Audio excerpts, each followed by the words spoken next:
Welcome to my YouTube channel. Friends, ఈరోజు నేను మీకు ఎక్లిప్స్ ఐడిని మీ ల్యాప్టాప్లో ఎలా ఇన్స్టాల్ చేసుకోవాలి, ఎలా ఎక్లిప్స్ ప్రోగ్రామ్ అనేది రన్ చేసుకోవాలని చూపిస్తాను ఫ్రెండ్స్. సో ఈ ఎక్లిప్స్ ఐడి అనేది మీకు జావా ప్రోగ్రామ్స్ అయినా కానీ, HTML అయినా కానీ, జావా స్క్రిప్ట్ అయినా, సో ఏ ప్రోగ్రామ్స్ అయినా మనకు రన్ చేయడానికి చాలా యూజ్ అవుతుంది ఫ్రెండ్స్. సో ఎక్లిప్స్ అనేది ఒక ID friends, integrated development environment. So దీన్ని ఎలా ముందుగా ఫ్రెండ్స్ దీన్ని డౌన్లోడ్ చేసుకోవడానికి మీ ల్యాప్టాప్లో అయితే మీరు ఏదైనా ఒక బ్రౌజర్ అయితే ఓపెన్ చేయండి ఫ్రెండ్స్. నేను క్రోమ్ బ్రౌజర్లో ఓపెన్ చేస్తున్నాను ఫ్రెండ్స్. క్రోమ్ బ్రౌజర్లో జస్ట్ ఎక్లిప్స్ అని టైప్ చేసి ఎంటర్ చేయండి ఫ్రెండ్స్. ఎంటర్ చేస్తే మీకు ఇక్కడ ఎక్లిప్స్ అనే అఫిషియల్ వెబ్సైట్ ఫ్రెండ్స్. ఇది www.eclipse.org అని. సో దీని మీద క్లిక్ చేయండి ఫ్రెండ్స్. చేశాక మీరు ఈ వెబ్సైట్లో ఇక్కడ రైట్ సైడ్ మీకు ఒక డౌన్లోడ్ సింబల్ అయితే కనిపిస్తుంది. డౌన్లోడ్ మీద క్లిక్ చేయండి ఫ్రెండ్స్. ఇక్కడ మీరు క్లిక్ చేసి కిందకి స్క్రోల్ చేస్తే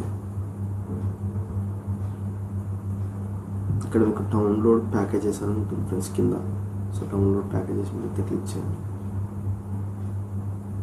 ఫ్రెండ్స్. ఇక్కడ మీకు డౌన్లోడ్ ప్యాకేజెస్ మీద క్లిక్ చేశాక మీకు ఇక్కడ eclipse ID for Java developer, eclipse ID for enterprise Java and web developer, eclipse ID for C++ ఉంటుంది ఫ్రెండ్స్. ఇక్కడ మీరు వచ్చేసి eclipse ID for enterprise Java and web develops మీద క్లిక్ చేయండి ఫ్రెండ్స్.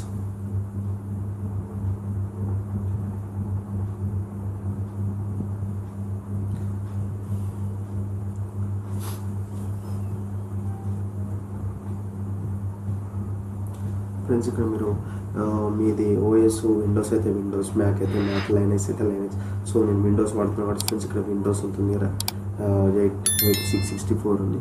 సో దీని మీద క్లిక్ చేస్తున్నాను ఫ్రెండ్స్. క్లిక్ చేశాక మీకు ఇక్కడ ఎక్లిప్స్ DEE24 ఉంటుంది, దీని మీద క్లిక్ చేయండి ఫ్రెండ్స్.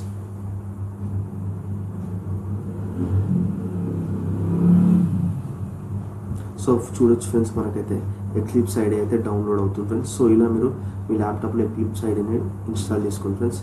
వన్స్ డౌన్లోడ్ అయినాక మీరు ఇన్స్టాల్ ప్రెస్ చేస్తే మీకు ఎక్లిప్స్ ఐడి అనేది మీ ల్యాప్టాప్లో ఇన్స్టాల్ అవుతుంది friends. Thanks for watching. Like and subscribe my YouTube channel.